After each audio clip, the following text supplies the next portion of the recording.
बिस्मिल्लाहिर्रहमानिर्रहीम। अस्सलाम वालेकुम। आज का जो हमारा टॉपिक है वो है chemical equations and chemical reactions. तो सबसे पहले हम देखते हैं कि केमिकल रिएक्शंस क्या होते हैं। देखें, रिएक्शन का मतलब होता है दो या दो से ज्यादा चीजों का आपस में टकराव, आमना सामना। तो केमिकल रिएक्शन का मतलब है कि जब दो या दो से ज्यादा केमिकल्स आपस में आमने सामने आएंगे, आपस में इंटरेक्ट करेंगे, आपस में रिएक्ट करेंगे, ठीक है, तो उससे फिर क्या तब्दीली आएगी, क्या चीज बनेगी, क्या प्रोडक्ट बनेगी। तो दूसरे लफ्जों में हम इसे केमिकल चेंज भी कह सकते हैं कि मुख्तलिफ केमिकल्स आपस में रिएक्ट किए और कोई नई चीज बन गई, तो इसे हम कह देते हैं केमिकल रिएक्शन। मिसाल के तौर पर मैं 2 कप आटा ले लेता हूं, ये लिखे 2 कप फ्लोर, और मैं साथ में जो है वो 1 कप शुगर ले लेता हूं, 1 कप ऑफ शुगर, ये 1 कप ऑफ शुगर, और साथ में एक एग ले लेता हूं, 1 एग। एफ फॉर फ्लोर आटे के लिए, एस फॉर शुगर और ई फॉर एग। तो जब मैंने इनको आपस में रिएक्ट करवाया तो मेरे पास जो है वो 10 कुकीज या 10 बिस्कुट जो है वो बन गए। तो अगर आप देखें कि मैंने इस चेंज को किस तरीके से रिप्रेजेंट किया है, मैंने पूरे पूरे नाम लिखने की बजाय सिर्फ उनकी सिंबल्स को यूज किया है, ठीक है, और इसी तरह रिएक्टेंट्स की भी सिंबल को यूज किया है, और जो चीज बनी है यानी कि जो बिस्कुट बने हैं उसकी भी सिर्फ सिंबल लिखी है, ठीक है। तो किसी भी केमिकल चेंज को इस तरह से रिप्रेजेंट करना कि हम सिर्फ एलिमेंट्स की सिंबल लिखें या कंपाउंड का केमिकल फॉर्मूला लिखें, तो इस तरह से किसी भी केमिकल चेंज को, किसी भी केमिकल रिएक्शन को रिप्रेजेंट करना, ये हमारे पास कहलाता है केमिकल इक्वेशन। इक्वेशन इसे क्यों कहते हैं? फर्ज करें मेरे पास ये दो नंबर हैं, 5 + 1 =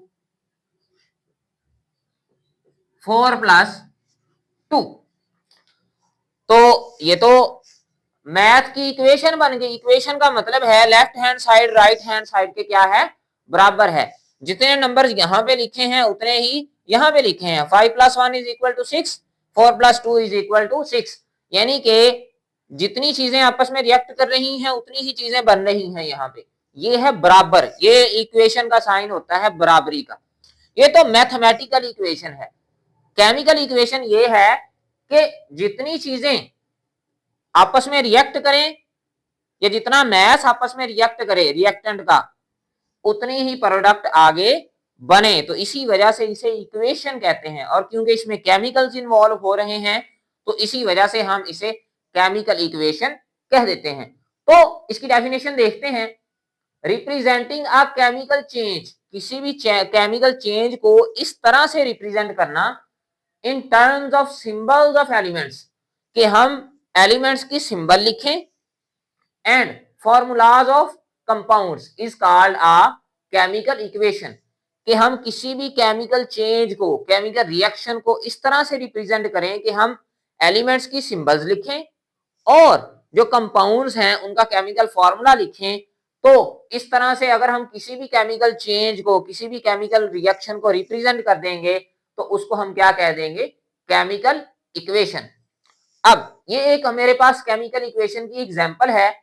इसमें क्या है कि 4 एल्यूमिनियम के एटम्स जो हैं वो 3 ऑक्सीजन के मॉलिक्यूल्स के साथ आपस में रिएक्ट कर रहे हैं।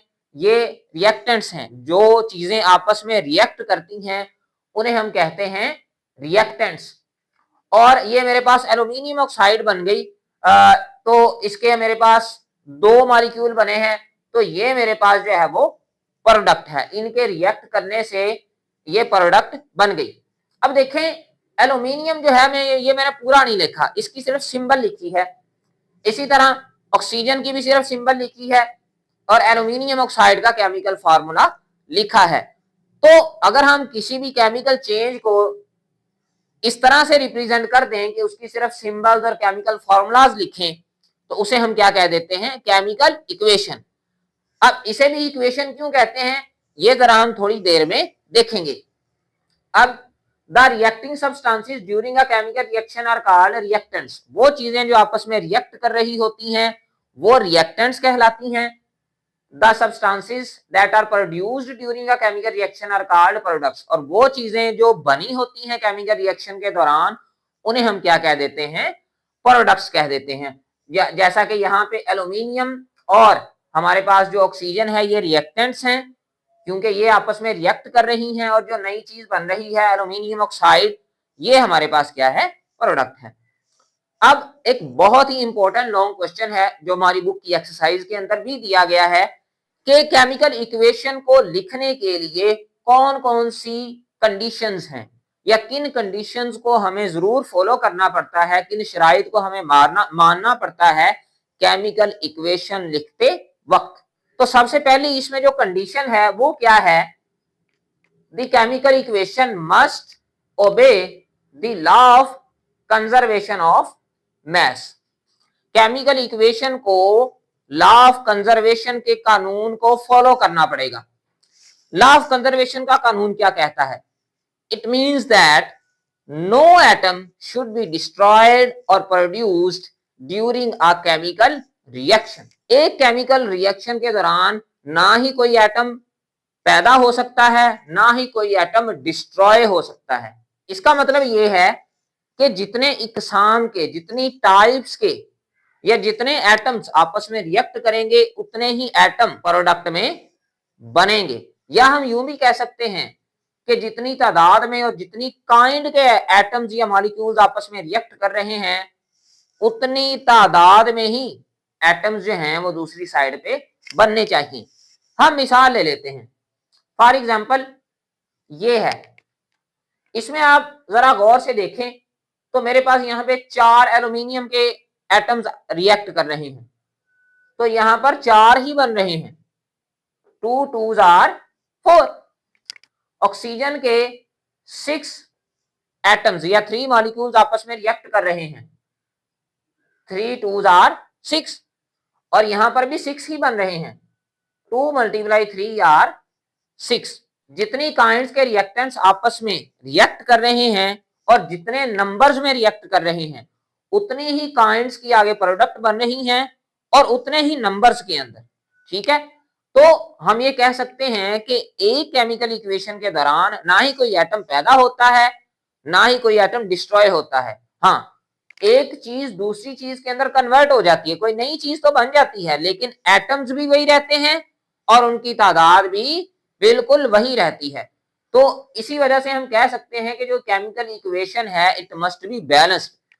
इसी वजह से हम इसे इक्वेशन कहते हैं कि जो लेफ्ट हैंड साइड पे चीजें हैं वो बराबर होती हैं राइट हैंड साइड वाली चीजों के। दूसरी कंडीशन क्या है, the formulas of elements and compounds must be written correctly, कि जो एलिमेंट्स और कंपाउंड्स का आप फॉर्मूला लिखें वो करेक्ट फॉर्मूला लिखें, ये ना हो कि आप गलत फॉर्मूला लिख दें तो उससे इक्वेशन आपकी गलत हो जाएगी। तीसरा क्या है, it must determine the correct mole ratio among the reactants, the products and between the reactants and products। For example, ये केमिकल रिएक्शन हमें बता रहा है कि इसमें 4 मोल एल्यूमिनियम जो है वो 3 मोल जो है वो ऑक्सीजन से रिएक्ट कर रहा है। अब ये रिएक्टेंट्स की आपस में रेशो है, ठीक है, इसे मोल रेशो कहेंगे। लेकिन प्रोडक्ट क्योंकि यहाँ पे एक ही है तो इसकी रेशो नहीं बनेगी। हाँ, प्रोडक्ट एक से ज्यादा होती, 2 होती तो उनकी भी आपस में रेशो होती। तो mole ratio among the reactants, reactants के दरमियान मोल की रेशो और प्रोडक्ट्स के दरमियान मोल की रेशो, और फिर बिटवीन रिएक्टेंट्स एंड प्रोडक्ट्स, और रिएक्टेंट्स और प्रोडक्ट्स के दरमियान जो मोल रेशो है वो भी क्या होनी चाहिए, करेक्ट। यानी कि इस इक्वेशन के मुताबिक 4 एल्यूमिनियम और 3 ऑक्सीजन के मॉलिक्यूल आपस में रिएक्ट कर रहे हैं और 2 एल्यूमिनियम ऑक्साइड के मॉलिक्यूल्स बन रहे हैं। ठीक है, तो करेक्ट मोल रेशो आपने लिखनी है। It must point out the direction of reaction. हमें केमिकल चेंज या केमिकल रिएक्शन की डायरेक्शन भी पता होनी चाहिए। अब ये कैसे पता चलेगी? देखें यहां पे इस रिएक्शन के अंदर मैंने एक डायरेक्ट एरो लगाया हुआ है, इसका मतलब है ये जो रिएक्शन है ये इरिवर्सिबल है। ऐसा रिएक्शन जिसमें रिएक्टेंट रिएक्ट करती हैं और प्रोडक्ट ही बनती है, ठीक है। जबकि एक दूसरी किस्म का रिएक्शन भी होता है रिवर्सिबल रिएक्शन, ठीक है। जो रिवर्सिबल रिएक्शन है इसमें रिएक्शन दोनों जानिब जाता है, रिएक्शन जो है उसमें रिएक्टेंट प्रोडक्ट भी बनाते हैं और प्रोडक्ट से रिएक्टेंट भी बनती है। तो डायरेक्शन ऑफ रिएक्शन हमें पता होनी चाहिए कि रिएक्शन जो है वो आगे जा रहा है या रिएक्शन जो है वो पीछे की तरफ आ रहा है। तो ये भी रिएक्शन के अंदर है पता चल जाता है उसके एरो से। Show the normal physical states of reactants and products as a subscript. अब जो फिजिकल स्टेट्स हैं रिएक्टेंट्स की और प्रोडक्ट्स की, फिजिकल स्टेट्स जैसे सॉलिड लिक्विड गैस है, ठीक है, तो उसको सबस्क्रिप्ट के अंदर लिखें। सॉलिड के लिए एस लिखें, लिक्विड के लिए एल लिखें और गैस के लिए जी लिखें। इसी तरह aqueous AQ represents solvated ion. Solvated ion क्या होता है? देखें सॉल्वेटेड आयन, आयन कहते हैं जब भी किसी एटम या ग्रुप ऑफ एटम पर पॉजिटिव या नेगेटिव चार्ज आ जाए। सॉल्वेटेड का मतलब है कि उसको जब हम सॉल्वेंट के अंदर, पानी वगैरह के अंदर हल कर लेते हैं तो उसे हम कह देते हैं सॉल्वेटेड आयन। तो इसका मतलब है ये जो आयन जब पानी के अंदर हल होंगे, ठीक है, या पानी के अंदर कोई रिएक्शन हो रहा है, ठीक है, तो उसे हम AQ एक्वस से लिखेंगे। तो मिसाल के तौर पर ये एक रिएक्शन है, इसमें जिंक जो है वो सल्फ्यूरिक एसिड H+O4 से रिएक्ट कर रहा है और हमारे पास जिंक सल्फेट बन रहा है और साथ में हाइड्रोजन गैस बन रही है। सबसे पहले आप देखें कि हमने जो है जितने मॉलिक्यूल्स या जितने एटम्स यहाँ पे रिएक्ट कर रहे हैं उतने ही यहाँ पे बन रहे हैं। यहाँ पे जिंक का एक एटम है तो यहाँ पर जिंक का एक एटम है, यहाँ पर हाइड्रोजन के 2 एटम्स हैं, यहाँ पर भी हाइड्रोजन के 2 एटम्स हैं, यहाँ पर सल्फर 1 है, यहाँ पर भी सल्फर 1 है, यहाँ पर ऑक्सीजन 4 है तो यहाँ पर भी ऑक्सीजन 4 है। तो पहला रूल फॉलो हो गया law of conservation of mass वाला, यानी कि ना ही कोई एटम डिस्ट्रॉय हो रहा है और ना ही कोई दूसरा एटम नया एटम प्रोड्यूस हो रहा है। दूसरा देखें मोल रेशो भी ठीक लिखी हुई है, यानी कि ये रिएक्शन हमें बता रहा है कि 1 मोल जिंक 1 मोल सल्फ्यूरिक एसिड से रिएक्ट कर रहा है और 1 मोल ही जिंक सल्फेट बन रहा है और 1 मोल ही हाइड्रोजन गैस बन रही है।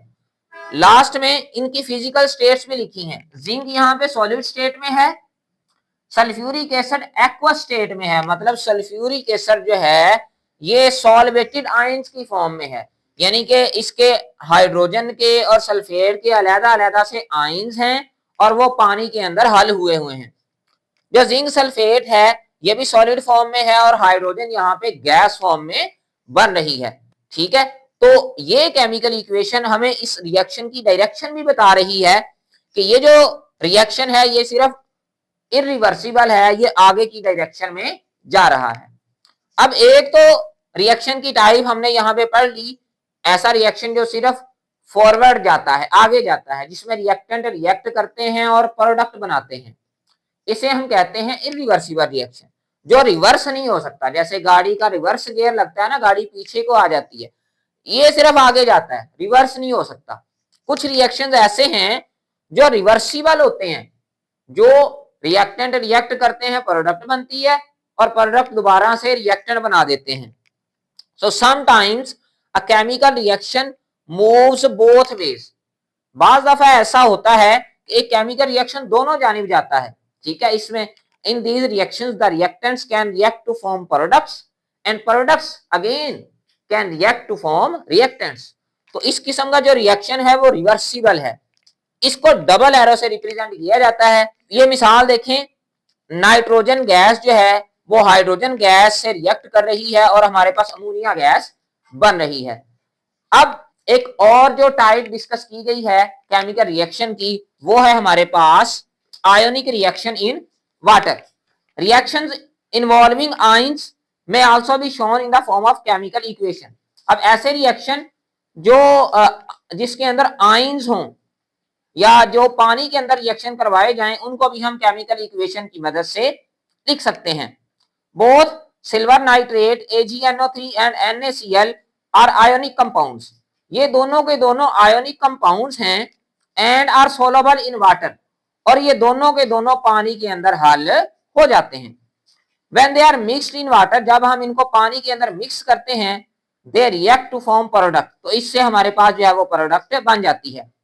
फॉर एग्जाम्पल AgNO3 नीचे एक्वस लिखा है, मतलब ये भी पानी के अंदर हल होता है, प्लस NaCl ये भी पानी के अंदर हल होता है। जो प्रोडक्ट बनी हमारे पास AgCl, सिल्वर क्लोराइड, ये सॉलिड फॉर्म में है, तो ये प्रेसिपिटेट बन के सॉलिड फॉर्म में सोल्यूशन से बाहर निकल आएगी, और साथ में जो है वो सोडियम और नाइट्रेट जो है ये बन जाएगा, और दोनों जो है इसके सॉल्वेटेड आयन बनेंगे, यानी कि ये सॉल्वेंट के अंदर हल रहेंगे। अच्छा, एक इसमें लास्ट बात, ये जितनी भी कंडीशंस यहाँ पे बयान की गई हैं, अगर तो ये एक्सपेरिमेंटली प्रूव्ड हो जाए, मतलब सबसे पहले हम तजर्बा करेंगे कि आखिर कोई केमिकल रिएक्शन जो है इन कंडीशंस को मुकम्मल तौर पर फॉलो कर रहा है या नहीं। तो जब हम एक्सपेरिमेंट से इसे साबित कर देंगे, फिर हम किसी भी रिएक्शन की केमिकल इक्वेशन लिखते हैं। जब तक एक्सपेरिमेंटली उसके नेचर ऑफ रिएक्टेंट और प्रोडक्ट पता ना चल जाए, या हमें इनकी मोल रेशियो एग्जैक्टली एक्सपेरिमेंट के थ्रू पता ना चल जाए, या करेक्ट फार्मूलाज पता ना चल जाए, उस वक्त तक हम कोई भी केमिकल इक्वेशन नहीं लिखते। तो जितना मैंने आपको इस टॉपिक के बारे में यहाँ पर पढ़ाया है, इतना ही आपने अपनी बुक से करना है। So that was all about today's lecture. अगर आपको वीडियो लेक्चर पसंद आया तो चैनल को सब्सक्राइब और वीडियो को लाइक जरूर कीजिएगा। For today, thank you very much.